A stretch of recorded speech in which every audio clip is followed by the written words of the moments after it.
പിതാവേ, പ്രിയപ്പെട്ട ബിജു അച്ഛ, വലിയ വൈദികരെ, ബഹുമാനപ്പെട്ട സിസ്റ്റേഴ്സ്, സ്നേഹമുള്ള മാതാപിതാക്കന്മാരെ, സഹോദരങ്ങളെ, നമുക്കറിയാം ഇതൊരു വൈകാരികമായിട്ടുള്ള ഒരുപാട് ചിന്തകൾ മനസ്സിൽ തോന്നുന്ന ഒരു യാത്രയായിട്ടാണത്. കാരണമൊക്കെ നിങ്ങൾക്കറിയാം. 2012 റോമിൽ വന്ന് അഭിവന്യ പിതാവിൻ്റെ കൂടെ ഈ ഇടവകയുമായിട്ട് എല്ലാ ശുശ്രൂഷകളിലും പങ്കുചേർന്ന് ഒരുപക്ഷെ പൗരോഹിത്യ ജീവിതത്തിന് ഏറ്റവും പ്രധാനപ്പെട്ട ഒരു കാലഘട്ടം റോമിലെ സമൂഹത്തിന് വേണ്ടി ചിലവഴിച്ച നമ്മുടെ പ്രിയപ്പെട്ട ബിജു അച്ഛൻ ഇവിടുത്തെ ശുശ്രൂഷകളെല്ലാം പൂർത്തിയാക്കി സ്വന്തം രൂപതയിലേക്ക് തിരിച്ചു പോവുകയാണ്. ഈ നാട്ടിലേക്കുള്ള യാത്രയെക്കുറിച്ച് കേട്ട് കഴിഞ്ഞപ്പോൾ പലരും എന്നോട് ചോദിച്ചു, എന്തിനാ ഇപ്പോൾ ഒരു മാറ്റം, അതല്ലെങ്കിൽ എന്തിനാ ബിജു അച്ഛൻ റോമിൽ പോകുന്നത്, അങ്ങനെ പല പല രീതിയിൽ എന്നോട് ചോദിച്ചവരുണ്ട്. എൻ്റെ മനസ്സിൽ അതിനുള്ള ഉത്തരം ഞാൻ ആദ്യമേ തന്നെ നിങ്ങളോട് പറയും. വിശുദ്ധ ഗ്രന്ഥം വായിക്കുമ്പോൾ ഓശാനയെ കുറിച്ച് പ്രതിപാദിക്കുന്ന സുവിശേഷങ്ങളിൽ രേഖപ്പെടുത്തിയിരിക്കുന്ന വളരെ പ്രധാനപ്പെട്ട ഒരു കാര്യമുണ്ട്. ഈശോ തന്റെ ശിഷ്യന്മാരോട് പറഞ്ഞു, നിങ്ങളെതിരെ കാണുന്ന ഒരു ഗ്രാമത്തിലേക്ക് പോകണം, അവിടെ ഒരു കഴുതയെ കെട്ടിയിട്ടിരിക്കുന്നത് കാണും, ആ കഴുതയെ നിങ്ങൾ അഴിച്ചുകൊണ്ട് പോരണം. ആരെങ്കിലും നിങ്ങളോട് ചോദിക്കും, എന്തിനാ ഈ കഴുതയെ അഴിക്കുന്നത് എന്ന് ചോദിച്ചാൽ ഒന്ന് മാത്രം നിങ്ങൾ പറഞ്ഞാൽ മതി, കർത്താവിന് ഇതിനെ കൊണ്ട് ആവശ്യമുണ്ടെന്ന് മാത്രം പറഞ്ഞാൽ മതി. പ്രിയപ്പെട്ടവരെ, സമർപ്പിത ജീവിതം നയിക്കുന്ന ഞങ്ങളെ സംബന്ധിച്ച് ഞങ്ങളുടെ ജീവിതത്തിലെ ഉത്തരം കിട്ടാത്ത ചോദ്യങ്ങളുടെ മുൻപിൽ ഞങ്ങൾ എന്നും പറയുന്ന ഒരു വാചകമുണ്ട്, കർത്താവിന് എന്നെ കൊണ്ട് ആവശ്യമുണ്ട്. അത് ഞങ്ങളോട് തന്നെ പറയുമ്പോൾ, ഞങ്ങൾ മറ്റുള്ളവരോട് പറയുമ്പോൾ ഞങ്ങളുടെ പൗരോഹിത്യ ജീവിതത്തിന് അർത്ഥമുണ്ടെന്ന് ഞങ്ങൾ തിരിച്ചറിയുകയാണ്. ബിജു അച്ഛൻ നാട്ടിലേക്ക് പോകുമ്പോൾ, പ്രത്യേകിച്ച് റോമിലെ വിശ്വാസ സമൂഹം, ഞങ്ങളിവിടെ വരുന്നത് അധികം അച്ഛന്മാരും പഠിക്കാൻ വേണ്ടിയിട്ടാണ്. പഠിക്കാൻ വന്ന അച്ഛന്മാർ പഠനം പൂർത്തിയാകാതെ നാട്ടിൽ പോയിട്ടുള്ള ഒരുപാട് അച്ഛന്മാരുണ്ട്.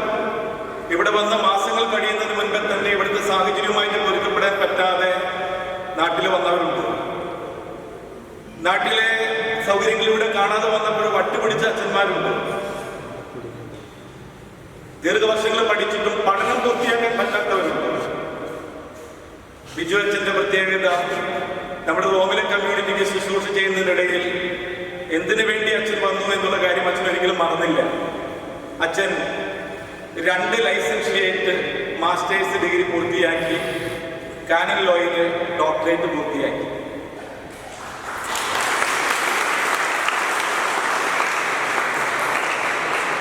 നാട്ടിൽ ചെല്ലുമ്പോൾ അച്ഛൻ്റെ പേരിന്റെ മുൻപിൽ ഡോക്ടർ എന്ന് കൂട്ടിച്ചേർത്തിട്ടായിരിക്കും അച്ഛൻ അറിയപ്പെടുക. കാരണം സഭയുടെ പഠനങ്ങൾ ഔദ്യോഗികമായിട്ട് പഠിപ്പിക്കാൻ അധികാരമുള്ള ഡോക്ടറാണ് അച്ഛൻ. അച്ഛൻ അതിനകത്ത് യാതൊരു മടിയുമില്ല. തീർച്ചയായിട്ടും അച്ഛനെ കുറിച്ച് ഒരുപാട് നല്ല കാര്യങ്ങൾ ഞാനായിരിക്കാം ഒരു പക്ഷേ അച്ഛനെ ഏറ്റവും അവസാനമായിട്ട് പരിചയപ്പെട്ടു. ഞാൻ കഴിഞ്ഞ ഡിസംബർ മുതലാണ് ഞാൻ ഈ ബിജു അച്ഛനെ കണ്ടിട്ടുള്ളത്. എനിക്ക് അതിനുള്ള അച്ഛനെ ഒരു പരിചയമില്ല. ഞാൻ കഴിഞ്ഞ ഡിസംബറോടെ വന്നു, പക്ഷെ അന്ന് മുതൽ ഞാൻ അടുത്ത് കാണാൻ തുടങ്ങി. ഞാൻ വളരെ ക്ലോസ് ആയിട്ട് ഒബ്സർവ് ചെയ്യുന്നൊരു സ്വഭാവക്കാരനാണ്. എന്ത് കണ്ടാലും പെട്ടെന്ന് ഞാനത് തിരിച്ചറിയും. കാരണം ഞാനും പിതാവൊക്കെ വർഷങ്ങളോളം സെമിനാരിയിൽ വൈദ്യ വിദ്യാർത്ഥികളെ പരിശീലിപ്പിച്ചതാണ്. അതുകൊണ്ട് സ്ക്രീൻ ചെയ്യാനായിട്ട് ഞങ്ങൾക്ക് യാതൊരു ബുദ്ധിമുട്ടില്ല. ഉള്ളിലുള്ളതൊക്കെ ഞങ്ങൾ പെട്ടെന്ന് കണ്ടുപിടിക്കും. അപ്പം ഞാൻ വളരെ കുറഞ്ഞ സമയം കൊണ്ട് ബിജു അച്ഛൻ്റെ കുറേയധികം നല്ല കാര്യങ്ങൾ ഒക്കെ എനിക്ക് പറയാനുണ്ട്. പക്ഷെ ഞാൻ നിങ്ങൾക്ക് വേണ്ടി ചില കാര്യങ്ങൾക്ക് വിടുകയാണ്. നിങ്ങൾക്കറിയാം ഒന്നും പറയാനുണ്ടാവില്ല. പക്ഷെ ഒന്ന് ഞാൻ നിങ്ങൾ പറയാം, അച്ഛനോട് പോകുമ്പോൾ നിങ്ങൾ ചെയ്യേണ്ട ഒരു കാര്യം, നിങ്ങൾ പലപ്പോഴും കരുതുന്നത് നിങ്ങൾ വീട്ടിൽ വിളിച്ചൊരു ഭക്ഷണം ഞങ്ങൾക്ക് തന്നാൽ അതോടുകൂടി നിങ്ങളുടെ ഉത്തരവാദിത്വം തീർന്നതെന്ന് തോന്നുന്നത് നിങ്ങൾക്കുണ്ട്. അത് വേണ്ട. നിങ്ങളുടെ ഉത്തരവാദിത്വം നല്ല ബിജു അച്ഛനെ, റോമിന് നമുക്ക് കിട്ടിയ ശുശ്രൂഷ കിട്ടിയ ബിജു അച്ഛൻ മരണം വരെ ആ വിശ്വസ്തതയിൽ മുന്നേറാൻ, പൗരോഹിത്യത്തിൽ മുന്നേറാൻ നിങ്ങൾ അച്ഛന് വേണ്ടി ഇന്നു മുതൽ പ്രാർത്ഥിക്കാൻ തുടങ്ങും. കാരണം ഞങ്ങളെ സംബന്ധിച്ച് ഞങ്ങൾ ചിലപ്പോഴൊക്കെ അറിയാതെ ഞങ്ങൾ വേറെ ലോകത്തേക്ക് ഞങ്ങൾ ചിന്തിക്കാൻ തുടങ്ങും. ഇന്നു മുതൽ നിങ്ങൾ അച്ഛനെ കൂടുതലായി, ഇത്രയും നാൾ അച്ഛൻ നമ്മളെ തൊട്ടടുത്തായിരുന്നു, നമുക്ക് അച്ഛനെ കാണാമായിരുന്നു. ഇനി അച്ഛൻ നമ്മളുടെ ഒരല്പം ദൂരത്തേക്ക് പോകുമ്പോൾ ഇന്നു മുതൽ നിങ്ങൾ അച്ഛന് വേണ്ടി പ്രാർത്ഥിക്കണം. മരണം വരെ നമ്മൾ കണ്ട ബിജു അച്ഛൻ പൗരോഹിത്യത്തിൽ വിശ്വസ്തനായി ദൈവം ഏൽപ്പിക്കുന്ന ഉത്തരവാദിത്തങ്ങൾ കൃത്യമായിട്ട് ചെയ്യാൻ ബിജു അച്ഛന് വേണ്ടി നിങ്ങൾ പ്രാർത്ഥിക്കണം. രണ്ടാമത് നിങ്ങൾ ചെയ്യേണ്ട ഒരു കാര്യമുണ്ട്. ഒരു ബിജു അച്ഛൻ റോമിലെ സമൂഹത്തിന് ഇത്രയും വലിയൊരു സേവനം ചെയ്തെങ്കിൽ പല ബിജു അച്ഛന്മാരും കൂടിയാൽ എങ്ങനെയിരിക്കും. അതുകൊണ്ട് ഇന്ന് നിങ്ങൾ പ്രാർത്ഥിക്കേണ്ടത് നിങ്ങളുടെ കുടുംബത്തിൽ നിന്ന് ബിജു അച്ഛനെ പോലെ ഒരു അച്ഛൻ ഉണ്ടാകാൻ വേണ്ടി പ്രാർത്ഥിക്കണം. ശരി, അപ്പൊ മുഖമൊക്കെ താഴ്ത്തി പോയല്ലോ, അത് വേണ്ട അച്ഛനാ പറയുന്നത്. നിങ്ങൾ ആലോചിച്ചെങ്കിൽ ബിജു അച്ഛൻ നമ്മളെ പോലെ അപ്പനമ്മയുണ്ട്, ബിജു അച്ഛന് സഹോദരങ്ങളുണ്ട്. ആ ബിജു അച്ഛൻ വൈദിക വിളി ദൈവം നൽകിയപ്പോഴും സന്തോഷവും സ്വീകരിച്ച് വൈദികനായി അച്ഛനെ ഏൽപ്പിച്ച തലങ്ങളിലൊക്കെ ശുശ്രൂഷ ചെയ്തെങ്കിൽ നിങ്ങൾ വെറുതെ ഒന്ന് പ്രാർത്ഥിക്കുക. ദൈവമേ, എൻ്റെ മക്കളെ ദൈവം വിളിക്കുന്നുണ്ടെങ്കിൽ ആ വിളി കേൾക്കുന്ന രീതിയിൽ അവരെ വളർത്താൻ, അവരെ കൂടെ നിന്നുകൊണ്ട് ദൈവം അവരെ വിളിക്കുന്നുണ്ടെങ്കിൽ ആ വഴിയിലൂടെ അവരെ സഞ്ചരിപ്പിക്കാൻ ഞങ്ങളെ സഹായിക്കണമേ എന്ന് നിങ്ങൾ ഉള്ളിൻ്റെ ഉള്ളിൽ പ്രാർത്ഥിക്കണം. അതായിരിക്കും ഒരു പക്ഷേ ബിജു അച്ഛനോട് നിങ്ങൾക്ക് ചെയ്യാൻ പറ്റുന്ന ഏറ്റവും പ്രധാനപ്പെട്ട കാര്യം. ഞാൻ എൻ്റെ കർത്തവ്യത്തിലേക്ക് കടക്കുകയാണ്. നിങ്ങളെ സ്വാഗതം ചെയ്യലാണ് എൻ്റെ ഉത്തരവാദിത്വം. അഭിവന്യ പിതാവ് ഞങ്ങൾ പറഞ്ഞു, പിതാവ് നിങ്ങൾ വരണ്ട, ഞങ്ങളിവിടെ യാത്രയൊക്കെ നടത്തിക്കൊള്ളാം. ആ പിതാവ് പറഞ്ഞു അത് ശരിയാവില്ല. കാരണം എന്നെ സംബന്ധിച്ച് ബിജു അച്ഛനെ കൊണ്ടുവന്ന് ഇവിടുത്തെ എല്ലാ ശുശ്രൂഷകളിലും പങ്കുചേർത്ത് ഞാൻ ഒരു സ്വന്തം പോലെ കൊണ്ടു നടന്ന ബിജു അച്ഛന് യാത്രയപ്പ് നൽകുമ്പോൾ തീർച്ചയായിട്ടും എനിക്ക് അതിനകത്ത് പങ്കെടുക്കാൻ താല്പര്യമുണ്ട്. ഞങ്ങൾ പറഞ്ഞു തീർച്ചയായിട്ടും പിതാവിൻ്റെ സാന്നിധ്യം എല്ലാവർക്കും സന്തോഷമാണ്. നമ്മളെക്കാളൊക്കെ കൂടുതൽ ബിജു അച്ഛനെ അടുത്തറിയാവുന്ന ആളാണ് പിതാവ്. പിതാവിനെ കുറിച്ച് പറയാൻ ഇഷ്ടംപോലെ അവസരങ്ങൾ നമുക്കുണ്ട്. പിതാവിൻ്റെ ഒരു പ്രത്യേകത ഞാൻ കണ്ടിട്ടുള്ളത്, പിതാവിൻ്റെ സ്വകാര്യ സന്തോഷങ്ങളിലൊക്കെ പിതാവ് സാധിക്കുന്നവരൊക്കെ പങ്കിടുന്നു. ഞാൻ ഇന്നോ ഇന്നലെയോ കാണാൻ തുടങ്ങിയതല്ല പിതാവിനെ. എനിക്ക് ഞങ്ങൾ ഒരേ കാലഘട്ടത്തിൽ സെമിനാരിൽ പഠിച്ചിട്ടുള്ളതാണ്. പിതാവ് എന്നേക്കാളും ഒരു 3 വർഷത്തെ വ്യത്യാസമുണ്ട്.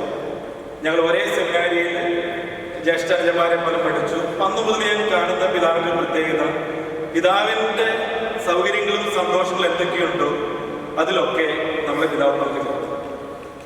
അങ്ങനെയാണ് സത്യം പറഞ്ഞാൽ ഞങ്ങൾക്കൊക്കെ ഈ റോമിലേക്ക് കടന്നു വരാൻ പറ്റിയത് എന്ന് ഞങ്ങൾ വിശ്വസിക്കുകയാണ്.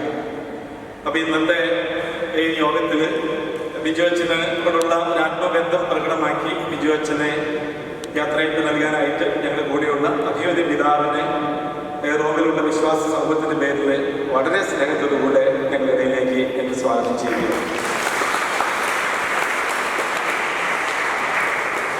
അതിൻ്റെ തൊട്ട് താഴെ നിൽക്കുന്ന ആളാണ് നമ്മുടെ വിനോദ്. പിതാവിൻ്റെ സന്തോഷത്തിൽ പങ്കുചേരാനും ഇവിടുത്തെ സമൂഹത്തെ ശുശ്രൂഷിക്കാനും വേണ്ടി ഭാഗ്യം ലഭിച്ച മറ്റൊരു വ്യക്തിത്വമാണ് നമ്മൾ വിനോദിച്ചൻ. സത്യം പറഞ്ഞാൽ പിതാവിനോട് പറഞ്ഞ് 2 പേർക്ക് ഒരുമിച്ച് യാത്ര ഇപ്പോൾ കഥ പറഞ്ഞു.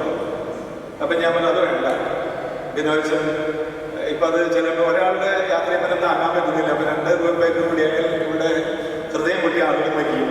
അതുകൊണ്ട് വിനോദച്ചൻ ഇപ്പോഴും തൻ്റെ ശുശ്രൂഷ ഇടവകയുമായിട്ട് നേരിട്ട് അല്ലെങ്കിൽ മറ്റൊരു മേഖലയിൽ റോമിൽ നിന്നുകൊണ്ട് തുടരുകയാണ്. പക്ഷെ വിനോദച്ചൻ നമുക്കറിയാം നമ്മുടെ ഇടവക സമൂഹത്തിൻ്റെ ഒരു വലിയൊരു വിനോദച്ചനോടും പിതാവിനോടും ചേർന്ന് നിന്നുകൊണ്ട് ദീർഘവർഷങ്ങൾ ശുശ്രൂഷിച്ച അച്ഛനാണ്. തീർച്ചയായിട്ടും വിനോദച്ചനെയും ഇന്നത്തെ യോഗത്തിലേക്ക് വളരെ സ്നേഹത്തോടുകൂടെ സ്വാഗതം ചെയ്യുകയാണ്. ഷെർമച്ചൻ്റെ ഇവിടെയുണ്ട്, നിങ്ങൾക്കറിയാം. എൻ്റെ അസിസ്റ്റൻ്റായിട്ടാണ് ഷെർമച്ചൻ വന്നിരിക്കുന്നത്. പക്ഷേ എനിക്ക് തോന്നുന്നു പല കാര്യങ്ങളും ഷെർമച്ചനാണ് എൻ്റെ മാതൃക. ഞങ്ങൾ ഇവിടേക്ക് വരാൻ വേണ്ടിയിട്ട് ദീർഘനാളുകളായി ഇങ്ങനെ മനസ്സിൻ്റെ ഉള്ളിൽ സ്വപ്നം കണ്ടിരിക്കുന്നത്. ഇന്ന് പോലും ഞാൻ ഇവിടുത്തെ അച്ഛനെ വിളിച്ചു. അപ്പോൾ അച്ഛൻ പറഞ്ഞു ബിസോ ഞാമേനെ മുൻപോട്ട് ബസ് ചെയ്യാം കുറച്ചുകൂടി ഇന്ന് പോലും വിളിച്ചു. അപ്പോൾ കുറച്ചുകൂടി എസ്താത്ത കഴിയുമ്പോൾ ഞങ്ങൾ കൂടെ വരാൻ പറ്റുന്നെങ്കിൽ പറഞ്ഞിട്ടുണ്ട്. എസ്താത്തിന് എന്താ കഴിയുന്നത് അറിഞ്ഞൂടാ. ഏതായാലും ഷെർണച്ചനും കൂടെ നിങ്ങളുടെ ഈ വലിയ എന്താ പറയുക പിതാവിൻ്റെ ഒരു എന്താ പറയുക കണ്ടെത്തലിൽ ഞങ്ങളും ആ ഒരു ശുശ്രൂഷയ്ക്ക് വേണ്ടി എത്തിയിരിക്കുകയാണ്. അപ്പോൾ ഷെർണച്ചനെയും ഒരു ഔപചാരികയുടെ പേരിൽ മാത്രം ഞാൻ ഈ വേദിയിലേക്ക് സ്വാഗതം ചെയ്യുകയാണ്. നമ്മുടെ ബഹുമാനപ്പെട്ട സിസ്റ്റേഴ്സ് ഉണ്ട്, കൈക്കാരന്മാരുണ്ട്, വിവിധ കുടുംബങ്ങളുടെ ഭാരവാഹികളുണ്ട്, സംഘടനകളുടെ ഭാരവാഹികൾ അംഗങ്ങളുണ്ട്. അങ്ങനെ തുടങ്ങി ഇന്നത്തെ ഈ ശനിയാഴ്ചകളിൽ ഒരിക്കലും ഇത്രയധികം ആളുകളെ നമ്മുടെ പള്ളിയിൽ കാണുക സാധ്യമല്ല. സാധാരണഗതിയിൽ വന്നിരിക്കുന്ന എല്ലാവരെയും ഒറ്റ വാക്കിൽ ഞാൻ സ്വാഗതം ചെയ്യുകയാണ്. ബിജു അച്ഛ ഒരിക്കൽ കൂടെ നമ്മുടെ സാനിയച്ഛൻ്റെ പേര് പറയുന്നത് സാനിയച്ഛൻ പ്രൊക്കൂരയിൽ പുതിയതായി താമസിക്കാൻ ഇരിക്കുന്ന അച്ഛനാണ്. പക്ഷേ കുറച്ച് സമയം കൊണ്ട് തന്നെ നമ്മുടെ കമ്മ്യൂണിറ്റിയുടെ ഭാഗമായി ഇനിയും പ്രൊക്കൂരയിലേക്ക് 3-4 അച്ഛന്മാർ വരാനിരിക്കുന്നു. മെൽബിൻ ബ്രദർ ഇവിടെ ഉണ്ട്, ഡിങ്കൻ തീർച്ചയായിട്ടും ആരെയും വിട്ടുപോയില്ലെന്ന് കരുതുന്നു. എല്ലാവരെയും ഇന്നത്തെ ഈ യോഗത്തിലേക്ക് സ്വാഗതം ചെയ്തുകൊണ്ട് ബിജു അച്ഛന് എൻ്റെ ഹൃദയത്തിൻ്റെ ഭാഷയിലുള്ള യാത്രാ മംഗളങ്ങൾ കൂടെ നേർന്നുകൊണ്ട്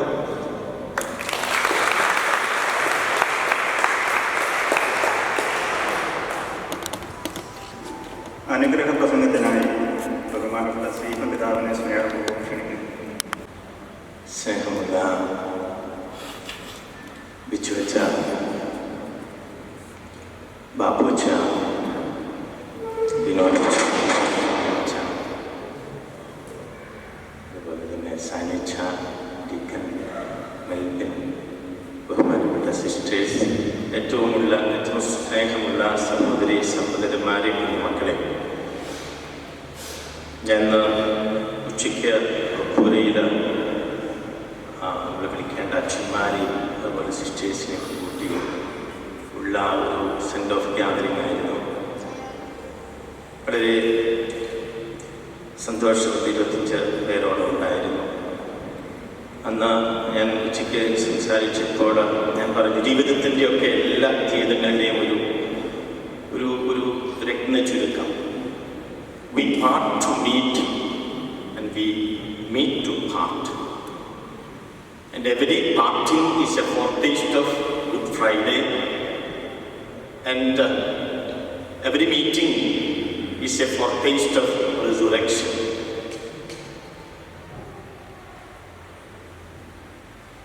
ബിജു അച്ഛനെ ഞാൻ വടവാതൂര് പാർട്ടി ചെയ്തതാണ്.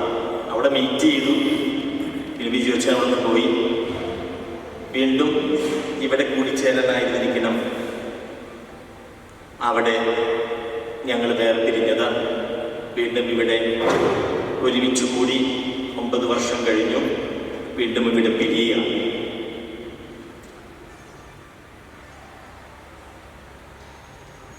ബാബുച്ചൻ പറഞ്ഞു, ഇവിടെ ഇരിക്കുന്നവരിൽ ഏറ്റവും കൂടുതൽ നാളെ അച്ഛനെ ബിജു അച്ഛനെ പരിചയമുള്ളത് എനിക്കാണെന്ന്. ഇന്ന് അത് പറയുന്നത് ശരി തന്നെയാണ്. പിന്നെ എന്തുകൊണ്ട് ഇങ്ങനെയുള്ള വേർപിരിയലിന് ഒക്കെ നമ്മൾ സാക്ഷ്യം വഹിക്കും? അത് ഞങ്ങളുടെയൊക്കെ പൗരോഹിത്യത്തിൻ്റെയൊക്കെ ഒരു അതിൻ്റെ എക്സിസ്റ്റൻസി പെടുന്നതാണ്. ഞങ്ങൾക്ക് ആർക്കും ഇവിടെ ആയിരിക്കാൻ നിർബന്ധിക്കാൻ പറ്റില്ല. എനിക്കായാലും നാളെ ഒരു കടലാസ് വയ്ക്കാൻ കാരണം അതാണ് ഞങ്ങളുടെ വിധം. കഴിഞ്ഞ വർഷം ഇതുപോലെ തന്നെ ഈ സമയത്ത് തന്നെയാണ് ഞാൻ അയർലൻഡിൽ ചെന്നു. 9 വർഷത്തിലധികം അവിടെ നമ്മുടെ സഭയ്ക്ക് വേണ്ടി ഈ വിസിറ്റേഷൻ സേവനം ചെയ്ത മോൺസിഞ്ഞോർ ആന്റണി പെരുമായച്ചന് ഇടചൊല്ലിയത്. നാട്ടിലേക്ക് അധികം 70-ാം വയസ്സിലാണ്, 60 വയസ്സിൽ വന്നു 70-ാം വയസ്സിലാണ് തിരിച്ചു പോകുന്നത്. പിന്നെ അങ്ങനെയൊക്കെ പൗരോഹിത്യത്തിൻ്റെ ഒരു ഭാഗമാണ്, അല്ലെങ്കിൽ സന്യസ്ത ജീവിതത്തിൻ്റെ ഒരു ഭാഗമാണ്. നിങ്ങൾ വിവാഹ ജീവിതക്കാർക്ക് അത് അത്രയും പരിചയമുണ്ടാവില്ല. അപ്പം ഞങ്ങളത് ശീലിക്കപ്പെട്ടതാണ്. പക്ഷെ പിരിഞ്ഞു പോകുമ്പോൾ വലിയ വേദനയുണ്ട്, വളരെ ബുദ്ധിമുട്ട്, ചില അവസരങ്ങളിലൊക്കെ വളരെ വേദന അനുഭവിക്കാറുണ്ട് മാനസികമായി. തീർച്ചയായും ബിജുവച്ചനും ഈ നിമിഷങ്ങളിൽ ഉണ്ടാകും എന്നെനിക്കറിയാം. ബിജുവച്ചനെ കുറിച്ച് ഓർക്കുമ്പോൾ മടവാതൂരം ഞാൻ ഇന്ന് ഉച്ചയ്ക്ക് പറയായിരുന്നു. ഇന്ന് ഉച്ചയ്ക്ക് സംസാരിച്ച ബിജുവച്ചൻ അല്പം വികാര പരവശനായി ശേഷമാണ് വാസ്തവത്തിൽ നമ്മുടെ ഇടവകയിൽ നിന്ന് അദ്ദേഹം ഒഫീഷ്യലായിട്ട് ഇടവകയിൽ നിന്ന് ശുശ്രൂഷ നിന്ന് പിൻവാങ്ങിയായിരുന്നു. ബിജു അച്ഛനും വിനോദ് അച്ഛനും കഴിഞ്ഞ ക്രിസ്മസ് ഈവനിങ്ങിൽ അല്ലേ, ക്രിസ്മസ് ഈവനിങ്ങിൽ അങ്ങനെ 2 പേർക്ക് നമ്മൾ ബാബുച്ചനും ബിജു ഷെറിനച്ഛനും നമ്മളെ ഏൽപ്പിച്ചു കൊടുക്കുകയുണ്ട്. അന്ന് ബിജു അച്ഛൻ ഞാനന്ന് ആകെ കരഞ്ഞു. ഇവിടെ മുന്നിൽ 3 സ്ത്രീകൾ നിന്നുണ്ടാകുന്ന അവർ പൊട്ടി വാവിട്ട് കരയുകയുണ്ടായി ഒക്കെ നടന്നു. അപ്പം ബിജു അച്ഛനൊന്നും ഇങ്ങനെ അസിൽ പിടിച്ച് ഒരു പ്രശ്നം ഞാൻ ഈ മനുഷ്യനൊന്നും ഈശോയില്ല ക്ഷീണം എനിക്ക് മനസ്സിലായി. ഇതൊക്കെ നമ്മളൊക്കെ മനുഷ്യർ തന്നെയാണെന്ന് മനസ്സിലായി. അതുകൊണ്ട് എനിക്ക് ബിജു അച്ഛനോട് കുറേ സ്നേഹം തോന്നുന്നു. ഞങ്ങൾ ഭക്ഷണം കഴിക്കുന്നതിന് മുൻപ് ബാബുച്ചൻ പറഞ്ഞപ്പോൾ നമ്മൾ ഒരുമിച്ച് ഞങ്ങൾ പ്രാർത്ഥിക്കാൻ പോയി താഴേക്ക് ശുശ്രൂഷിച്ച് എല്ലാവരും. അപ്പോൾ വായിക്കപ്പെട്ട ലേഖന ഭാഗം സുവിശേഷ ഭാഗം മാർക്കോസിൻ്റെ സുവിശേഷ. യേശു തനിക്ക് ഇഷ്ടമുള്ളവർ അവിടെ നിന്ന് തൻ്റെ അടുക്കിലേക്ക് വിളിച്ചു. ആ വിളി കൊണ്ടാണ് ഞങ്ങളൊക്കെ ഇവിടെ വന്നത്. അത് വടവാദിസന്നാരും ഞങ്ങൾ കണ്ടുമുട്ടിയതും വിജോച്ചന് യേശുവിന് ഇഷ്ടപ്പെട്ടതുകൊണ്ടാണ്. ഞങ്ങളിവിടെ ഈ എന്താ പറയുന്നത്, ഈ പൗരോഹിത്യ ജീവിതത്തിലും സന്യാസ ജീവിതത്തിലും ആയിരിക്കുന്നവർ ഞങ്ങളിവിടെ ആയിരിക്കുന്നത് ആ യേശുവിനുള്ള ഇഷ്ടം കൊണ്ട് മാത്രമാണ്. ആ ഇഷ്ടം മറ്റുള്ളവരിലേക്ക് കടക്കുന്നത് വാസ്തവത്തിൽ ചില വ്യക്തികളിലൂടെയായിരിക്കും. ബിജുവിച്ചനോട് വടവാതൂര് വെച്ച് എനിക്ക് യേശുവിന് തോന്നിയ ഈ ഇഷ്ടം എനിക്ക് അന്ന് തോന്നി. അന്ന് ബിജുവച്ചനൊക്കെ ഇങ്ങനെ വരാന്തയിൽ കൂടെ പോകുമ്പോൾ ഒരു പുള്ളിക്കൊരു സുന്ദരമായ ഒരു ചിരിയുണ്ടല്ലോ, ഒരു കൗതുകമുള്ള ചിരി. അപ്പോൾ എന്നെ വരാന്തയിൽ വെച്ച് പിന്നെ വിനോദിച്ച മുറിയിൽ വന്ന ചിരിക്കാറ്, പക്ഷേ ബീച്ച് വെച്ച് വരാന്തയിൽ വെച്ച് ഇങ്ങനെ ചിരിക്കും. അപ്പം അതിൽ സത്യം പറഞ്ഞാൽ ഞാൻ വീണുപോയെന്ന് പറയാം. അത് ഒത്തിരി പേര് കരിസ്മാറ്റിക് ഇഷ്ടമല്ലാത്തവർ. പക്ഷേ ഒരു കാര്യം ശരി, ആ കാലഘട്ടത്തിൽ അച്ഛൻ വന്നതിന് ശേഷം പ്രാർത്ഥിക്കാനായിട്ട് ജനം വന്നു തുടങ്ങി. വളരെ കൃത്യമായിട്ട് പറയും ഇവിടെ പെരുന്നാളുകൾക്കും പരിപാടികൾക്കും ആളുണ്ടായിരുന്നു. അതിന് മുൻപുണ്ടായിരുന്നു പെരുന്നാളുകൾ ഒറ്റയ്ക്ക് നടത്തി. ഇത് കഴിഞ്ഞ് അല്ലേ ആൾക്കാരിലേക്ക് കുറേ കൂടി തമ്പുരാനെ വിളിക്കാനായിട്ടുള്ള ഒരു കരഞ്ഞപേക്ഷിക്കാനുള്ള അത് കരിസ്മാറ്റിക് ഒരു ടച്ച് ഉള്ള അങ്ങനെയാണ് ഞാൻ അച്ഛനെ ഞാൻ നിരന്തരം റൂമിൽ നിന്നൊക്കെ അദ്ദേഹത്തെ വിളിക്കാറുണ്ട്. അങ്ങനെയാണ് അച്ഛൻ അറിയാം. അച്ഛനെ കൊണ്ടുവന്നു. പിന്നെ കണ്ടതൊക്കെ ഇവിടുത്തെ റൂമിലെ നമ്മുടെ ഇടവകയുടെ ചരിത്രത്തിൻ്റെ ഭാഗമാണ്. അതിവിടെ നിങ്ങളുടെ അത് ഭവനിയിൽ മാത്രമല്ല രേഖപ്പെടുത്തിയിരിക്കുന്നത്, നിങ്ങളുടെ ഓരോരുത്തരുടെ മനസ്സുകളിലും രേഖപ്പെടുത്തിയിട്ടുണ്ട് എന്ന് നിങ്ങൾക്കറിയാം. അച്ഛൻ്റെ ഗുണഗണങ്ങളെല്ലാം പാട്ടുപാടും, പ്രസംഗം പറയും, കഠിനാധ്വാനം ചെയ്യും, നന്നായി പ്രാർത്ഥിപ്പിക്കും. എത്ര നല്ല പാട്ടുകാരനാണെങ്കിലും പാട്ട് കേൾക്കണമെന്നുണ്ടെങ്കിൽ വികാരിയച്ഛൻ തീരുമാനിക്കണം. കാരണം ഈ മിക്സറിൻ്റെ ആംപ്ലിഫയറിൻ്റെ സ്വിച്ച് വോളിയം നിയന്ത്രിക്കുന്നത് വികാരിയച്ഛനാണ്. വികാരിയച്ഛൻ വോളിയം കുറച്ച് വെച്ചാൽ എത്ര നന്നായിട്ട് അച്ഛൻ പാടിയാൽ ആരും കേൾക്കില്ല. കൊച്ചച്ഛൻ എത്ര നന്നായിട്ട് പ്രസംഗിക്കുന്ന വ്യക്തിയാണെങ്കിലും വികാരിയച്ഛൻ മിക്സർ വോളിയം കൂട്ടിയാലേ ശബ്ദം കേൾക്കും. സത്യത്തിൽ എനിക്ക് സ്നേഹപിതാവിനെ പറ്റി ചിന്തിക്കുമ്പോൾ സത്യത്തിൽ നിങ്ങൾ ഇത്രയും ബിജുവച്ചനോട് ഞങ്ങളോടൊക്കെ സ്നേഹം കാണിക്കുമ്പോഴൊക്കെ പിതാവിൻ്റെ ഒരു വലിയ വിശാല മനസ്സിനുമൊക്കെയാണ്. തുറന്ന ഹൃദയത്തോടും സ്വാതന്ത്ര്യത്തോടും കൂടെ ഞങ്ങൾക്കതെല്ലാം ഏൽപ്പിച്ചു തരുന്നു. അതുകൊണ്ടാണ് ആ ഒരു സ്നേഹത്തിലേക്ക് വിളിച്ചതുകൊണ്ടാണ് എനിക്ക് പിതാവിനെയും ബിജുവച്ചനെയും കുറച്ച് കൂടുതൽ അടുത്ത് പരിചയപ്പെടാനായിട്ട് സാധിച്ചത്. ഇവിടെ ഇനി പറയാനിരിക്കുന്നവരൊക്കെ ഒരുപാട് കാര്യങ്ങൾ പറയാനുണ്ട്. എന്നോട് ചുരുങ്ങിയ വാക്കുകളിൽ പറയാൻ വികാരിച്ച് പറഞ്ഞിരിക്കുന്നത്. അതിങ്ങനെ കുറച്ച് വാക്കുകളിൽ പറ്റി പറഞ്ഞ് തീർക്കാവുന്ന ഒരു വ്യക്തിയല്ല ബിജുവച്ചൻ. അതൊട്ടും ഒരു ഭംഗിവാക്കല്ല, അതൊരു അനുഭവമാണ്. ബിജുവച്ചനൊരു അനുഭവമാണ്. ഞാൻ കഴിഞ്ഞ ദിവസം ഞങ്ങൾ കുറേ നേരം സംസാരിച്ച് ഞാൻ ബിജുവച്ചനോട് പറഞ്ഞു, ബിജുവച്ചന് എന്ത് കഴിവാണ് ഇല്ലാത്തതെന്ന് ചോദിച്ചു. ബിജുവച്ചൻ്റെ ചില പാട്ടുകൾ ഞാൻ ആസ്വദിക്കുന്ന ഒരാളാണ്. ബിജുവച്ചൻ്റെ ചില പാട്ടുകൾ ഫാനാണ് ഞാൻ പറയും. ചില പാട്ട് ബിജുവച്ചൻ പാടുന്നതൊക്കെ എനിക്ക് ഭയങ്കര ഇഷ്ടമാണ്. അതുപോലെ ബിജുവച്ചൻ പ്രസംഗിക്കുന്നതൊക്കെ നമുക്ക് എന്തൊരു ഇഷ്ടമാണ്. ഞാൻ VNAയിൽ ഞങ്ങൾ ഒരുമിച്ച് ധ്യാനിപ്പിക്കാൻ പോയപ്പോൾ ഇങ്ങനെ പാട്ട് പാടിയിരിക്കുമ്പോൾ ബിജുവച്ചൻ പ്രസംഗം കയറുമ്പോൾ ചേച്ചിമാരും ചേട്ടന്മാരും ഇങ്ങനെ ഇരിക്കും. അപ്പോൾ ഞാനാണ് പിന്നെ ഒരു കണക്കിന് ആളെ സൂക്ഷിച്ച് കേടൊന്നും പറ്റാതെ കൊണ്ടുപോകുന്നത്. സത്യത്തിൽ ബിജുവച്ചനൊരു പ്രത്യേക ഒരു കഴിവുണ്ട്, കാര്യങ്ങൾ സംസാരിക്കാനും പറയാനൊക്കെ ഒരു പ്രത്യേക കഴിവുണ്ട്. അതുപോലെ പിതാവ് പറഞ്ഞതുപോലെ കാര്യങ്ങൾ ചെയ്യാൻ ഈ റൂമിൽ ഞാൻ വരുമ്പോൾ പിതാവും ബിജുവച്ചനൊക്കെ വളരെ മനോഹരമായിട്ട് കാര്യങ്ങൾ ചെയ്തുകൊണ്ടിരിക്കുന്നുണ്ട്. പിതാവ് പറയുന്നതനുസരിച്ച് ബിജുവച്ചൻ ഭംഗിയായിട്ട് കളച്ചുകൊണ്ടിരിക്കുകയാണ്. സത്യത്തിൽ ബിജുവച്ചന് മാത്രം കളിക്കാനുള്ള സ്ഥലമുള്ളൂ റൂം. ഞാൻ പറയും ബിജുവച്ചൻ ഞാൻ ഇനി കളിക്കാൻ തുടങ്ങുന്നില്ല, ബിജുവച്ചൻ കളിച്ച മണ്ണ് ഞാൻ വേണ്ടി കോരിയിടാൻ തുടങ്ങും. സത്യത്തിൽ ഞങ്ങൾക്കിടയിൽ ഇതുവരെയും ഒരു തരത്തിലുള്ള ഒരനിഷ്ടങ്ങളും ഇല്ലാതെ പോയിട്ടുണ്ട്. ഞങ്ങൾ ഒരു വലിയ സ്നേഹക്കൂട്ടായ്മയായിരുന്നു. ബിജുവച്ചൻ എവിടെയൊക്കെ കിളച്ചിട്ട മണ്ണൊക്കെ ഞാനിങ്ങനെ ബിജുവച്ചൻ തന്നെ ആ എന്താണ് തൂമ്പയല്ല മണ്ണ് എടുക്കുന്ന സാധനത്തിൻ്റെ പേര് കൊട്ട. ഈ കൊട്ടയുടെ ഒരു സൈഡിൽ ബിജുവച്ചൻ പിടിക്കും, അല്ലെങ്കിൽ ബിനോയ്ശാന്ത് പിടിക്കാൻ അയാൾ പിടിക്കും. അങ്ങനെയൊക്കെ ചെയ്തിട്ടുള്ളൂ. അപ്പം അങ്ങനെ ഒരു യാത്രയായിരുന്നു. മറ്റൊരു കാര്യം ഞാൻ ഇത് പോകുമ്പോൾ ബിജുവച്ചനോട് പറയായിരുന്നു, കഴിഞ്ഞ 2-3 കൊല്ലമായിട്ട് ജനുവരി 1-നാണ് ബിജുവച്ചൻ്റെ ഓർഡിനേഷൻ ഡേ. കുർബാനയുടെ പ്രസംഗത്തിന് ബിജുവച്ചൻ പറയുള്ളവരെ ഇനി അടുത്ത വർഷമൊക്കെ ഉണ്ടാവുമെന്ന് അറിയത്തില്ല, ദൈവത്തിൻ്റെ വിളി എങ്ങനെ വന്നേന്ന് അറിയില്ല, ഇനിയൊരു 2-3 പ്രാവശ്യമെങ്കിലും ബിജുവച്ചൻ പറഞ്ഞിട്ട് ഞാൻ ബിജുവച്ചു ഇനി അത് പറയണ്ട, ഇനിയും ബിജുവച്ചൊന്നും പോകുന്നില്ല എന്നെനിക്ക് തോന്നിയെന്ന് പറഞ്ഞു. സത്യത്തിൽ അപ്പോൾ അങ്ങനെ പലപ്പോഴും ഇങ്ങനെ അതൊക്കെ കണ്ടുവരുന്നിട്ടുള്ള ഒരാളാണ് ഞാൻ. പക്ഷെ ഞങ്ങളുടെ പൗരോഹിത്യ ജീവിതത്തിൽ ഇങ്ങനെയുള്ള യാത്രകൾ നിർബന്ധമാണ്. സിസ്റ്റേഴ്സ്, പ്രിയപ്പെട്ട സഹോദരങ്ങളെ, കണ്ടാലും എത്ര വലിയ സ്നേഹമാണ് നല്ല ദൈവം നമ്മോട് കാണിച്ചിരിക്കുന്നത്.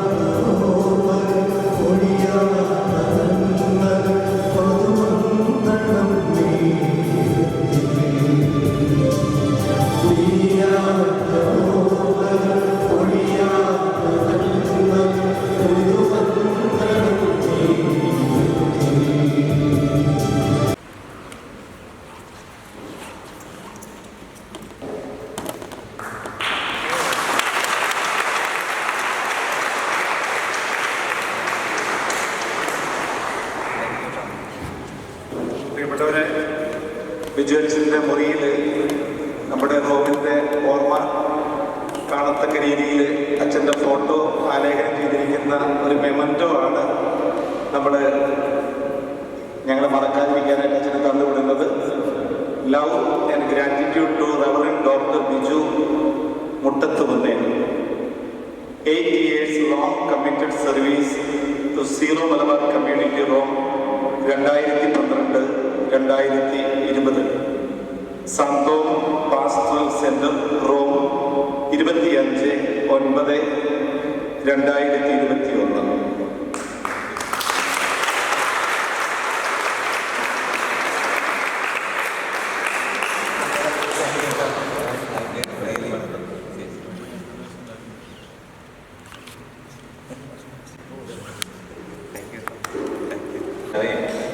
ബഹുമാനപ്പെട്ട ബാബുച്ച, വിനോദച്ച, രംഗനായ ഷെർണച്ച, സാനിയച്ച, മറ്റുള്ളവരെ, പ്രിയ സിസ്റ്റേഴ്സ്, പ്രിയമാതാപിതാക്കളെ, സഹോദരങ്ങളെ, നമ്മൾ ഈ യാത്രയുടെ സമ്മേളനം ഞങ്ങളെ സംബന്ധിച്ച് 2 കാര്യങ്ങളാണ്. ഒന്ന്, ഈ സ്ഥലത്ത് ഇത്രയും കാലം ജീവിച്ച ജീവിതത്തിനിടയ്ക്ക് നിങ്ങൾ തന്ന വലിയ സ്നേഹത്തിന് നന്ദി പറയാൻ. മറ്റൊന്ന്, ഈ ഇത്രയും കാലത്തിനിടയ്ക്ക് ജീവിതത്തിൽ നമ്മുടെ ഭാഗത്ത് വന്നിരിക്കുന്ന, എൻ്റെ ഭാഗത്ത് വന്നിരിക്കുന്ന വീഴ്ചകൾക്ക് നിങ്ങളോട് ക്ഷമിക്കണേ എന്ന് പറയാം. ഈ 2 കാര്യങ്ങൾ ഞാൻ ഈ അവസരത്തിൽ ഉപയോഗപ്പെടുത്തുവാണ്. എന്നെ സംബന്ധിച്ച് എൻ്റെ ജീവിതത്തിൽ ഒരു വലിയ, ഒരിക്കലും മറക്കാൻ പറ്റാത്തൊരു കാലമാണ് ഇത് കടന്നുപോയത്. നമ്മുടെ എൻ്റെ ജീവിതത്തെ സംബന്ധിച്ച് ഒരു യൗവനകാലം എന്ന് പറയുന്ന ഒരു പ്രധാന കാലമാണ്. എന്നുവെച്ചാൽ നമ്മളൊരു ഈ ഭൂമിയിൽ എത്ര കാലം ജീവിക്കും നമുക്കറിയത്തില്ല. അതിലേറ്റവും നമുക്ക് ഒരു വസന്തകാലം പോലെ തോന്നുന്ന ഒരു കാലമാണ് 30 കഴിഞ്ഞാലുള്ള കാലം ഞാൻ വിചാരിക്കുന്നത്. ആ വസന്തകാലത്താണ് ഞാൻ റോമിലേക്ക് വരുന്നത്. ആ അർത്ഥത്തിൽ 31-ാമത്തെ വയസ്സിൽ ഞാൻ വന്നത്. ഈ 31 മുതൽ ഏതാണ്ട് 41 വയസ്സാകുമ്പോൾ 40 വയസ്സായി. അപ്പം ഇത്രയും എനിക്ക് ഇവിടെ സംഭവിച്ച കാര്യങ്ങളും ഈ ഇടയിലുണ്ടായ കാര്യങ്ങളൊക്കെ എൻ്റെ ജീവിതത്തിൽ ഒരിക്കലും എനിക്ക് മറക്കാൻ പറ്റാത്ത കാര്യങ്ങളാണ്. ഏതെൻ്റെ വകയിൽ പോയാലും ഇനിയിപ്പം ഈ അനുഭവങ്ങളോ ഈ പ്രായമോ ഈ സാഹചര്യങ്ങളോ അല്ലല്ലോ. അതുകൊണ്ട് നമ്മൾ ഒരിക്കലും മറക്കാൻ സാധ്യതയില്ലെന്നത് ഞാൻ ഈശോയ്ക്ക് ഒത്തിരി നന്ദി പറയുന്നു. ഞാൻ ഈ ദിവസങ്ങളിലൊക്കെ ഇവിടുന്ന് ട്രാൻസ്ഫർ കാര്യം അറിഞ്ഞപ്പോൾ ഞാൻ ഇവിടുത്തെ എൻ്റെ ജീവിതത്തെ ഞാൻ ഓരോ ദിവസവും വിലയിരുത്തുകയായിരുന്നു. ദൈവം എന്നോട് കാണിച്ച അനന്തമായ കരുണ ഞാൻ ഓർക്കുകയായിരുന്നു. ഈ ശനിയാഴ്ച സാധാരണ എത്രയോ ആളുകളൊക്കെ നമ്മൾ പള്ളി വന്നത് തന്നെ എന്നോട് നിങ്ങളുടെ സ്നേഹമാണെന്ന് എനിക്ക് നല്ല ബോധ്യമുണ്ട്. നമുക്കൊരു എല്ലാവരും വരുന്ന ഒരു ദിവസമൊന്നും അല്ലല്ലോ ഇത്. അത് ശനിയാഴ്ച പല ജോലിയുടെ സമയം വന്നിട്ട് കൂടി നിങ്ങൾ എന്നെ എന്നോടുള്ള സ്നേഹത്തിൽ ഇത് വന്നല്ലോ എന്ന് ഓർക്കുമ്പോൾ അത് തന്നെ നിങ്ങളോട് കാണിക്കുന്ന ഏറ്റവും വലിയ സ്നേഹത്തിന് അടയാളമായിട്ട് ഞാൻ കരുതുകയാണ്. എന്നെ തന്നെ ഞാൻ പൊക്കി പറയുകയല്ല, എനിക്ക് ഇത് തോന്നിയിട്ടുള്ള കാര്യം അർഹിക്കാത്ത ഒരുപാട് അനുഗ്രഹങ്ങൾ എന്നെ തേടി വന്നിട്ടുള്ള ഒരാളാണ് ഞാൻ. അത് ഞാൻ ഈ സമയത്ത് ദൈവസമക്ഷം ഞാനത് ഓർക്കുകയാണ്. കിട്ടിയിരിക്കുന്ന അവസരങ്ങൾ തലശ്ശേരിയിൽ നിന്ന് ഞാൻ 2 ഇടവകളിൽ കൊച്ചനായിരുന്നിട്ട് പിന്നെ മൈനസെമിനാരിലേക്ക് എനിക്ക് വൊക്കേഷൻ പോകുമ്പോഴായിട്ട് എനിക്ക് വിളി കിട്ടി. അതെൻ്റെ ജീവിതത്തിൽ ഇരിക്കാവുന്ന ഏറ്റവും വലിയ അവസരമായിരുന്നു. അതെന്നെ തലശ്ശേരി ഹൃദയിൽ പ്രിയങ്കരനാക്കി തീർക്കാൻ പറ്റിയൊരു അവസരമായിരുന്നു. പിന്നീട് എനിക്കറിയാമായിരുന്നു, ഞാൻ വൊക്കേഷൻ പോകുന്നതായി 2 വർഷം കഴിഞ്ഞപ്പോൾ തന്നെ എന്നോട് വലിയ പിതാവിന് എന്നോട് ഭയങ്കരമായ സ്നേഹവും വാത്സല്യവും ഉണ്ടായിരുന്നു. ഞാനത് ഓർക്കുന്നത് നമ്മുടെ അധികാരികളെല്ലാം പിന്നെ സ്നേഹം കൊണ്ട് പൊതിഞ്ഞവരും പേർക്ക് കൊണ്ട് ചോരുമായിരുന്നു എൻ്റെ അധികാരികൾ. അത് എനിക്ക് ഈ സമയത്ത് അതൊക്കെ സംഭവിക്കുന്നത് ദൈവകൃപയാലല്ലാണ്ട് വേറൊന്നും പറ്റുന്ന ഞാൻ കരുതുകയാണ്. അപ്പം പിതാവ് തലശ്ശേരിയിൽ നിന്നൊരു ചിന്തയുണ്ടായിരുന്നു. ഞാനിത് പറയുന്നത് എന്നെ പൊക്കി പറയുന്നതിൽ വിചാരിച്ചേ കരുതുള്ളൂ. തലശ്ശേരിയിൽ ആദ്യമായിട്ട് ഒരു അക്കാഡമിയിലേക്ക് ഒരു അച്ഛനെ വിടണം എന്ന് വെച്ചാൽ മുമ്പ് ഒരു അച്ഛൻ ജർമ്മനിയിൽ പഠിച്ചൊരു അച്ഛനെ ഇവിടെ ഈ അക്കാഡമിയിൽ ഒരു അവസരം ഇങ്ങനെ വരുന്നത് പറഞ്ഞപ്പോൾ അത് മാറിപ്പോയി. അച്ഛൻ്റെ സീനിയറായിരുന്നു. അപ്പോൾ പിതാവ് അത് മറ്റു പല അച്ഛന്മാരോട് ഷെയർ ചെയ്യുന്നതാണ്. ബിജുവിനെ നമുക്ക് അക്കാഡമിയിലേക്ക് വിടാം, അച്ഛൻ പൊക്കമൊക്കെ ഉണ്ടല്ലോ, ആള് ചെന്ന് കഴിഞ്ഞാൽ എവിടെയെങ്കിലുമൊക്കെ ശ്രദ്ധിക്കപ്പെടുന്ന ആളായിരിക്കും. ഇങ്ങനെയൊക്കെ തന്നെയാണ് പറഞ്ഞത്. നമുക്കതുകൊണ്ട് അച്ഛനെ റോമിൽ അക്കാഡമി ഉദ്ദേശിക്കുന്ന മനസ്സിലായി കാണുമായിരിക്കും. ഈ വത്തിക്കാൻ്റെ ഇനിഷ്യേറ്റീവുമായിട്ട് ബന്ധപ്പെട്ട കാര്യങ്ങളാണ്. തലശ്ശേരിയിൽ നിന്ന് അങ്ങനെ ഒരാളെ പരിഗണിച്ചു, ആദ്യമായിട്ട് പരിഗണിച്ചു എന്ന് അറിഞ്ഞത് തന്നെ എനിക്ക് അതിനോട് യാതൊരു യോഗ്യത ഉണ്ടായിട്ടല്ല. അന്ന് മുതൽ എനിക്ക് ഞാൻ ഓർക്കുന്ന എൻ്റെ പിതാവ് എന്നോട് കാണിച്ച സ്നേഹത്തിന് കണക്കില്ല. ആ ഉദ്ദേശത്തിൽ തന്നെ നിൽക്കുമായിരുന്നു. പിതാവിൻ്റെ ഉദ്ദേശം ഉണ്ടായിരുന്നു എന്നെ അതിൽ വിടാനുള്ള ശ്രമമൊക്കെ നടത്തുന്നുണ്ടായിരുന്നു. ഇത് എന്നെ തേടിയത് കഴിയുമ്പോഴത്തേക്ക് 3 വർഷത്തെ സേവനം കഴിയുമ്പോൾ ഞാൻ റോമിലേക്ക് ഒരു പക്ഷേ ഡമഷീനയിലേക്ക് ആയിരിക്കും വരാൻ സാധ്യതയുള്ളത്. പഠിക്കാനുള്ള ഒരു സാധ്യത ഉണ്ടായിരുന്നു. അങ്ങനെ അത് പ്ലാൻ ചെയ്തിട്ടുണ്ടായിരുന്നു. പിതാവിനെയുണ്ട്. പിതാവുമായിട്ടുള്ള എൻ്റെ ബന്ധം സൂചിപ്പിച്ചത് എത്രയോ അവസരങ്ങളും ഞാനത് പറഞ്ഞിട്ടുള്ളതാണ്. ഈ അവസാന നിമിഷം ഞാനത് ആവർത്തിക്കുന്നു. എൻ്റെ ജീവിതത്തിൽ എനിക്ക് പറിച്ചു മാറ്റാൻ പറ്റാത്ത ഒരു വലിയ ബന്ധമാണ് എനിക്ക് സ്ഥിരം പിതാവിനോടുള്ളത്. ഏതാണ്ട് 18 വർഷത്തെ ബന്ധം. അതിൽ 9 വർഷം ഇവിടെ ഒരുമിച്ച്. പിതാവുമായിട്ടുള്ള ബന്ധം എനിക്ക് ജ്യേഷ്ഠന്മാരില്ല. എൻ്റെ വീട്ടിൽ എനിക്ക് മൂത്തൊരു ചേച്ചിയോട് പിന്നെ അനിയന്മാരാണ്. അപ്പം ജ്യേഷ്ഠനില്ലാതിരുന്ന ഒരാളെ സംബന്ധിച്ചപ്പോൾ ജ്യേഷ്ഠന്മാരുണ്ടാകുന്നൊരു നമ്മൾ അറിഞ്ഞോ അറിയാതെ അബോധമനസ്സിൽ കിടക്കുന്ന ഒരു കാര്യമാണ്. അത് ഏതൊക്കെയോ ഘട്ടത്തിൽ എൻ്റെ അബോധമനസ്സിൻ്റെ ആ താല്പര്യങ്ങൾ 100% ഒരുപാട് ജീവിതത്തിൻ്റെ നിമിഷങ്ങളിൽ സാക്ഷാത്കരിച്ചിട്ടുള്ള ഒരാളാണ് സ്റ്റീഫൻ പിതാവ്. ഞങ്ങൾ വിളിക്കുമായിരുന്നെങ്കിലും എന്നെ റോമിലേക്ക് കൊണ്ടുവരണമെന്നോ ഇങ്ങോട്ട് വരണമെന്നോ ഞാൻ പിതാവിന് ചോദിച്ചിട്ടുമില്ല. അങ്ങനെ ഒരു ആവശ്യം എനിക്ക് തോന്നിയിട്ടുമില്ല കേട്ടോ. ഏതെങ്കിലും അവസരത്തിൽ പഠിക്കാൻ പറ്റുമെന്നുള്ള ചിന്തയുണ്ടായിരുന്നു. ഏതായാലും എന്നെ ഇങ്ങനെ ഇരിക്കുമ്പോഴാണ് വലിയ പിതാവ് സ്റ്റീഫൻ പിതാവ് ചോദിക്കുന്നുണ്ട്, അച്ഛൻ പൊയ്ക്കോ. അങ്ങനെ ഞാനിവിടെ വരുന്നു. ആ ലക്ഷ്യത്തോടു കൂടി തന്നെയാണ് എൻ്റെ ലാറ്റിൻ കോഡ് പഠിക്കാൻ പറഞ്ഞത്. അല്ലെങ്കിൽ ഓറിയന്റൽ കോഡ് പഠിക്കേണ്ടതായിരുന്നു. ഞാൻ പറഞ്ഞു തരുന്നത് എല്ലാ ദൈവത്തിന് വന്നതിൽ എന്ന് മാത്രമാണ്. ഞാനിവിടെ 9 വർഷം നിൽക്കാൻ വേണ്ടി വന്നതല്ലല്ലോ. അങ്ങനെയല്ല, ഞാൻ 9 വർഷം നിൽക്കാൻ വേണ്ടി വന്നതല്ല. അല്ലെങ്കിൽ ഇത്ര വർഷം നിൽക്കാതെ പ്ലാൻ ചെയ്ത് കൊണ്ടുവന്നതുമല്ല. ദൈവത്തിൻ്റെ പദ്ധതി നമ്മുടെ ഇവിടെ വരുന്നത് എത്ര സമയം നിൽക്കുന്ന അറിയത്തില്ല. തലശ്ശേരിയുടെ പിതാവിൻ്റെ പദ്ധതി ലൈസൻസ് ചെയ്ത് കഴിയുമ്പം നമുക്ക് ഈ അക്കാഡമിയിലേക്ക് ഒരു അപേക്ഷ കൊടുക്കാം. ഒരു പക്ഷേ എന്നെ അവർ വീണ്ടും അവിടെ സ്വീകരിച്ച് ഞാൻ പിന്നെ മുൻഷിക രാജ്യത്ത് പോയി രാജ്യത്തോടെ പോകാതിരിക്കുന്നതൊക്കെ അവർക്ക് ചിന്തയുണ്ടായിരുന്നു. വലിയ പിതാവ് അതിന് ഒരുപാട് ശ്രമിച്ചിട്ടുണ്ടായിരുന്നു. അപേക്ഷ കൊടുക്കുന്നുണ്ടായിരുന്നു. പക്ഷെ പല സാഹചര്യങ്ങളും അത് കിട്ടിയില്ല.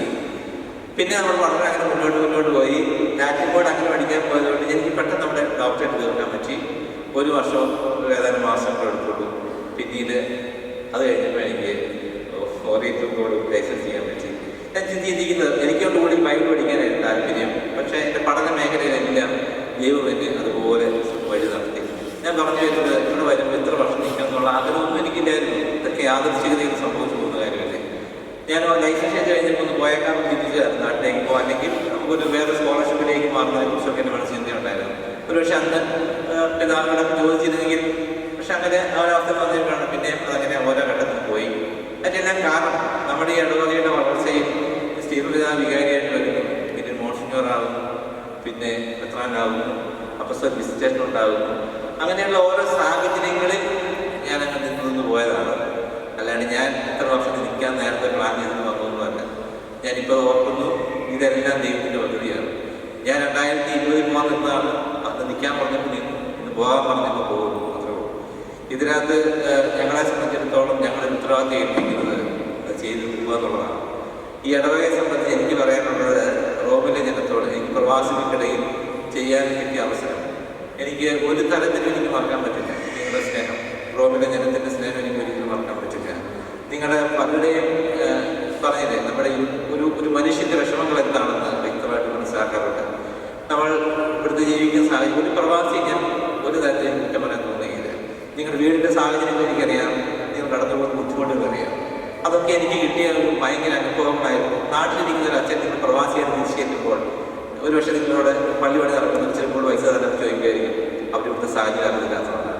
എനിക്ക് നിങ്ങളുടെ സാഹചര്യങ്ങൾ അറിയാം. അതെല്ലാം ദൈവം തന്ന വലിയ അവസരങ്ങളായിട്ട് ഞാൻ കരുതുകയാണ്. ഞാൻ ഇവിടുന്ന് പോകുന്നത് നിറഞ്ഞ മനസ്സോടും സന്തോഷത്തിലും കൂടിയാണ്. എന്ന് വെച്ച് കഴിഞ്ഞാൽ എനിക്ക് ലഭിക്കാവുന്നതെല്ലാം ദൈവം എനിക്ക് തന്നു. അതങ്ങനെ ഞാൻ വിശ്വസിക്കുകയാണ്. ഈ സാധാരണ അച്ഛന്മാരോട് വരുമ്പോൾ പഠനത്തിൻ്റെ ഒരു 9 വർഷം ബ്രേക്കാണ്. എനിക്ക് ആ ബ്രേക്ക് പോലും വന്നിട്ടില്ല. എല്ലാം ഇങ്ങനെ നിരന്തരമായിരുന്നു. രോഗങ്ങൾ വന്നില്ല, അസുഖങ്ങൾ വന്നില്ല. ഒരു കഞ്ഞി പോലും വെക്കാൻ എനിക്ക് അറിയുന്നില്ലായിരുന്നു. ഒരു കഞ്ഞി വെച്ചാൽ എപ്പോഴും അരി എത്ര എന്തൊരു വെള്ളമുണ്ടെന്ന് എനിക്ക് അറിയുന്നില്ലായിരുന്നു. പിതാവ് സാക്ഷ്യപ്പെടുത്തിയല്ലോ, നിങ്ങൾ വെക്കുന്നതിനേക്കാൾ നല്ല മീൻകറി ഞാൻ വെക്കുമെന്ന് പിതാവ് സാക്ഷ്യപ്പെടുത്തിയല്ലോ. പിതാവിൻ്റെ സാക്ഷ്യപ്പെടുത്തൽ പ്രത്യേകിച്ച് മീൻകറിയുടെ കാര്യത്തിൽ അത് വളരെ പ്രധാനപ്പെട്ടതാണെന്ന് എനിക്കറിയാം. പിതാവ് ഭക്ഷണ കാര്യം ശ്രദ്ധിക്കുന്നുണ്ട്. ഞാൻ പറയുന്നത്, ഇന്നൊരു ഭക്ഷണ മേശയിൽ വന്നിരിക്കുമ്പോൾ എനിക്കറിയാം അതിന് പിന്നിലുള്ള വിഷമം എന്താണ്. നമ്മുടെ ഹൗസുകളിലോ സ്ഥാപനങ്ങളിലോ ഒക്കെ ഭക്ഷണം ഉണ്ടാക്കുന്നതിനോട് എനിക്ക് വലിയ ബഹുമാനമാണ്. ഈ ലോകത്തിലെ ഏറ്റവും ശ്രേഷ്ഠമായ ജോലിയാണ് അടുക്കള പണി എന്ന് 100% വിശ്വസിക്കുന്നു. അത് ഒരു കുറവ് പിടിച്ച പണിയല്ലത്, അത് ഏറ്റവും ശ്രേഷ്ഠമായ ജോലിയാണ്. നമ്മുടെ വീട്ടിൽ ഇരിക്കുന്ന ആൾക്കാർ ഭക്ഷണം ഇല്ലെങ്കിൽ അവർക്ക് മുന്നോട്ട് പോകുന്നത് ഭക്ഷണം പ്രധാനപ്പെട്ട കാര്യമാണ്. ഞാനിവിടെ ഇരിക്കുന്ന പ്രിയപ്പെട്ട ബഹുമാനപ്പെട്ട അച്ഛന്മാർക്കും പിതാക്കൾക്കും ഒക്കെ പല അവസരങ്ങളിൽ ഭക്ഷണം ഉണ്ടാക്കി കൊടുത്തിട്ടുണ്ട്. അവരത് ആസ്വദിക്കുന്നത് ഞാൻ കണ്ടിട്ടുണ്ട്. അത് ആസ്വദിക്കുന്നത് കാണുമ്പോൾ അതൊരു 50 പിള്ളേർ ക്ലാസ് എടുക്കുന്നതിനേക്കാളും വലിയ അഭിമാനം ചില സമയത്ത് എനിക്ക് തോന്നിയിട്ടുള്ള കാര്യമാണ്. എന്ന് വെച്ച് കഴിഞ്ഞാൽ ഇതൊക്കെ മറ്റുള്ള ഒരു വീട്ടിൽ ഭക്ഷണം തിന്നു കഴിയുമ്പോൾ ആ ഭക്ഷണത്തെ എന്തുമാത്രം ബഹുമാനിക്കണമെന്ന്, അതിൻ്റെ പിന്നിൽ അധ്വാനത്തെ ബഹുമാനിക്കണമെന്നൊക്കെ ഞാൻ പഠിച്ചത് അങ്ങനെയാണ്. പ്രക്കൂറായാലും ഓരോ ജോലികൾ ചെയ്തതും ഇത് എന്താണ്, ഞാൻ മലബാറിൽ നിന്ന ഒരാളാണ്. എന്നെ സംബന്ധിച്ച് പുല്ല് വെട്ടുക എന്ന് പറഞ്ഞാൽ ആദ്യത്തെ വാക്ക് പോലെ ഉള്ളൂ. പുല്ല് വെട്ടുക എന്ന് പറഞ്ഞാൽ പുല്ല് പോലെ ഉള്ളൂ, അത്രേ ഉള്ളൂ.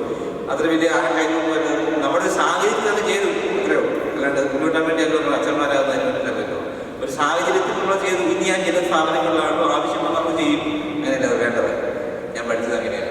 അതുകൊണ്ട് ഇവിടെ റോമിൽ കിട്ടിയ അവസരങ്ങളെല്ലാം അത് പ്രക്കൂറായിലെ ഈ 8 വർഷം ഇടവകയിൽ സജീവമായിട്ട് നിന്ന് അവസാനത്തെ 1 വർഷമാണ് പിതാവിന് ഇത്രമാത്രം മാനസിക ക്ലാസ് അനുഭവിക്കുന്നുണ്ടെന്ന് എനിക്ക് അറിയത്തില്ലായിരുന്നു. അതെനിക്കൊരു മാനസിക ക്ലാസ്സുള്ള കാര്യമില്ല.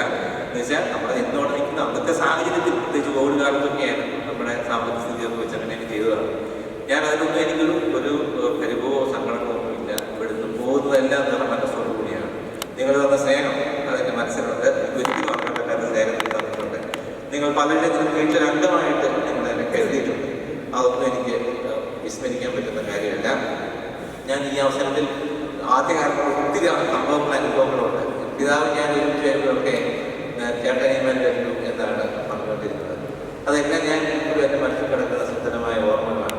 എന്തുമാത്രം പരിപാടികൾ ഈ ബസിലിക്കയിൽ എത്രയോ തവണ ഞാൻ പ്രസംഗിച്ചിരിക്കുന്നു. എന്തുമാത്രം പരിപാടികൾ, എന്തുമാത്രം ഞാൻ നമ്മുടെ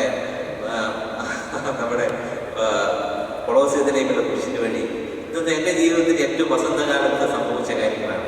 അതൊന്നും ഞാൻ ഒരിക്കലും മറക്കില്ല. കൊളോസിയത്തിന് മുമ്പിലൊക്കെ നമ്മൾ മുട്ടുകുത്തിയതും എന്തുമാത്രം ആളുകൾ വന്നതും ഒക്കെ എൻ്റെ മനസ്സിലുള്ള വലിയ സന്തോഷത്തോടെ ഞാൻ ഓർക്കുന്നു.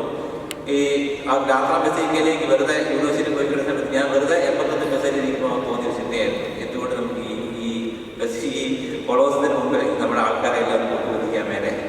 ആ ചിന്ത ഞാൻ ആദ്യം സെമിച്ചാറിനോട് ഷെയർ ചെയ്തത്.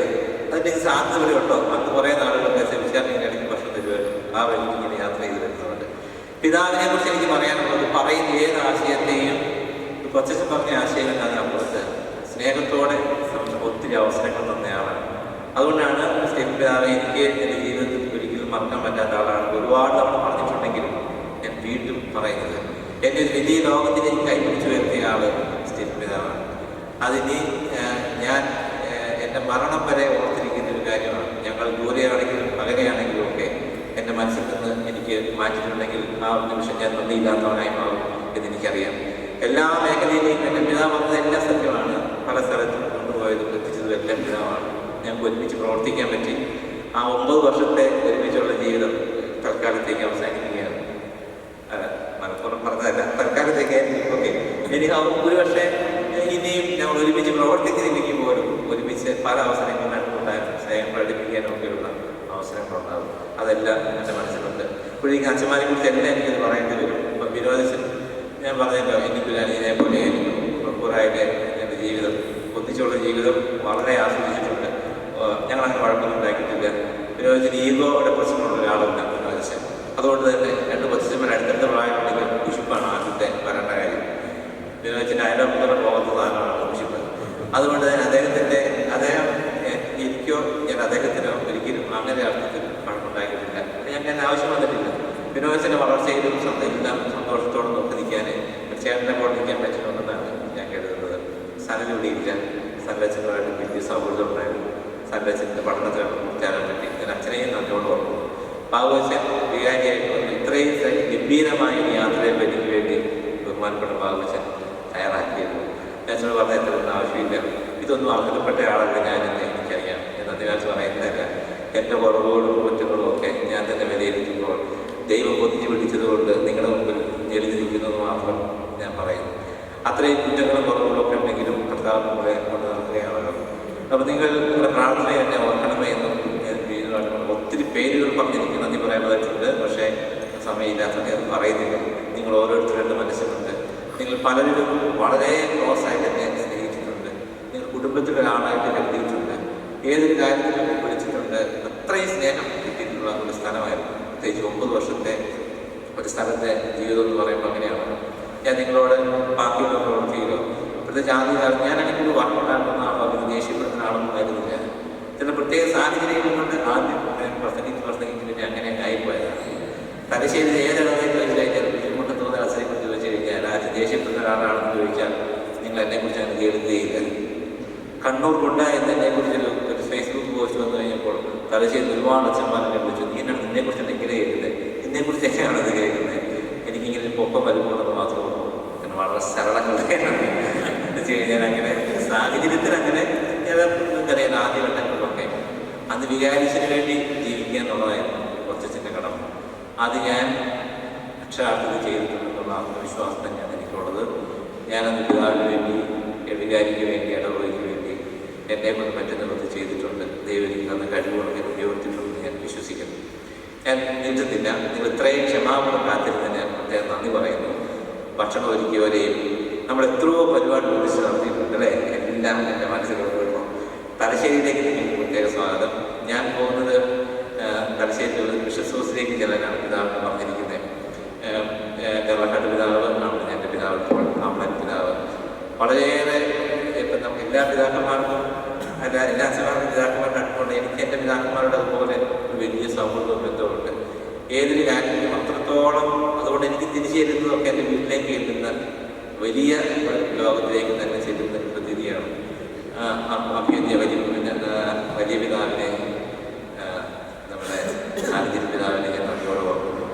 പിതാവിൻ്റെ സ്നേഹവും വാത്സല്യവും ഒക്കെ എൻ്റെ മനസ്സിലുണ്ട്. എല്ലാ സ്ഥലത്തേക്കും ഈ മേഖലയിലേക്കെല്ലാം എത്തിച്ചത് സ്റ്റീഫൻ പിതാവാണ്. ഒരിക്കലും കൂടി ഞാൻ എൻ്റെ പ്രിയപ്പെട്ട സ്റ്റീഫൻ പിതാവിന് ഹൃദയം നിറഞ്ഞ നന്ദി അറിയിക്കുന്നു, സ്നേഹം അറിയിക്കുന്നു.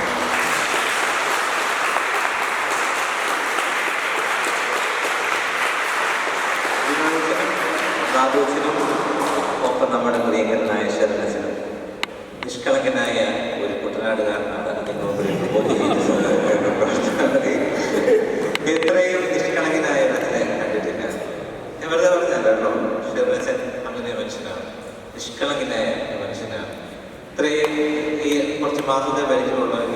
അദ്ദേഹത്തിന് മുമ്പിൽ പല കാര്യങ്ങളിലും അദ്ദേഹം ശിശുവിനെ പോലെയാണ്. അദ്ദേഹത്തിൻ്റെ അർത്ഥത്തിലല്ല, ഈ ലോകത്തിലുള്ള പല കാര്യങ്ങളെക്കുറിച്ച് അദ്ദേഹത്തിന് ഒരു ശിശുവിനെ പോലെ അദ്ദേഹത്തെ വിലയിരുത്തുന്നത് കാണുന്നത്. ഞാൻ തത്വങ്ങളോട് തന്നെ നിഷ്കളങ്കനായ ഒരു അച്ഛനാണ്. നിങ്ങൾക്ക് തീർച്ചയായിട്ടും പ്രാപിച്ചിട്ടും കൂടെ ഷർമിച്ചൻ്റെ സാന്നിധ്യം അനുഗ്രഹമായിട്ട് മാറും. പ്രിയപ്പെട്ട ദേവാലയമേ, ഞാൻ എന്നോട് യാത്ര പറയുന്നു. താങ്ക് യു എല്ലാവർക്കും.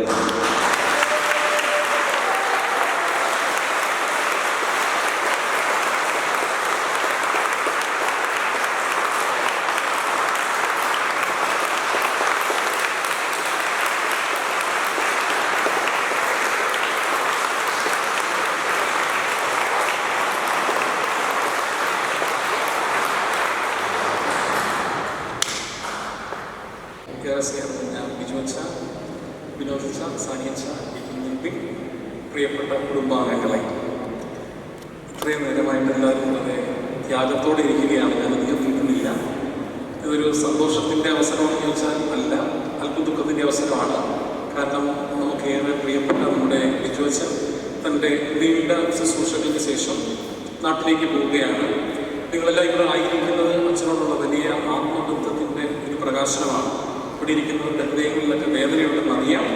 അതെല്ലാം ദൈവം നന്മയായിട്ട് മാറ്റും. കാരണം പിതാവ് പറഞ്ഞതുപോലെ റോമാ 8:28 ദൈവത്തെ സ്നേഹിക്കുന്നവർക്ക് അവിടുത്തെ പദ്ധതി അനുസരിച്ച് വിളിക്കപ്പെട്ടവർക്ക് ദൈവം എല്ലാം നന്മയ്ക്കായിട്ട് പരിണമിപ്പിക്കും.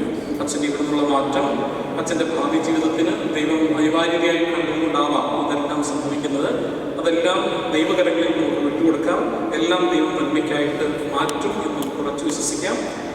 അച്ഛൻ്റെ ഭാവി ജീവിതം ദൈവകരങ്ങളിൽ സുരക്ഷിതമാണ്. പലപ്പോഴും ഇങ്ങനെ ഞങ്ങളെക്കുറിച്ച് പറയാറുണ്ട്.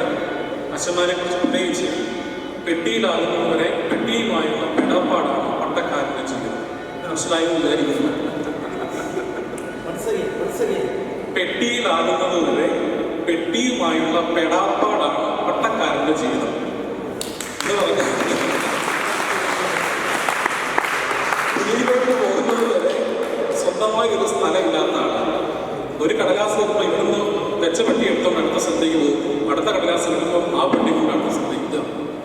ഇത് തന്നെയാണ് ഒരു പുരോഹിതന്റെയും ഒരു സന്യാസിനിയുടെ എല്ലാം ജീവിതത്തിലുള്ളത്. അതുകൊണ്ട് സെന്റ് ഓഫുകൾ ഞങ്ങൾക്ക് പുതിരിയല്ല, ഞങ്ങളുടെ ജീവിതത്തിന്റെ ഭാഗം തന്നെയാണ്.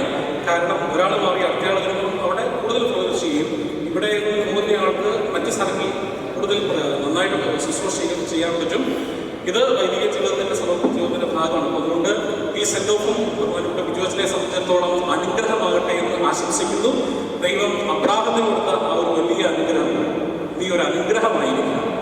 ആ ഒരു അനുഗ്രഹം ബിജുവച്ചനിലൂടെ നിറവേറട്ടെ എന്ന് ആഗ്രഹിക്കുകയും പ്രാർത്ഥിക്കുകയും ചെയ്തുകൊണ്ട് ഇന്നത്തെ മീറ്റിംഗിൽ സംബന്ധിച്ച നിങ്ങൾ എല്ലാവരെയും ഹൃദയത്തോടെ നന്ദിയോടെ ഓർക്കുന്നു. എല്ലാവർക്കും നന്ദി, നമസ്കാരം.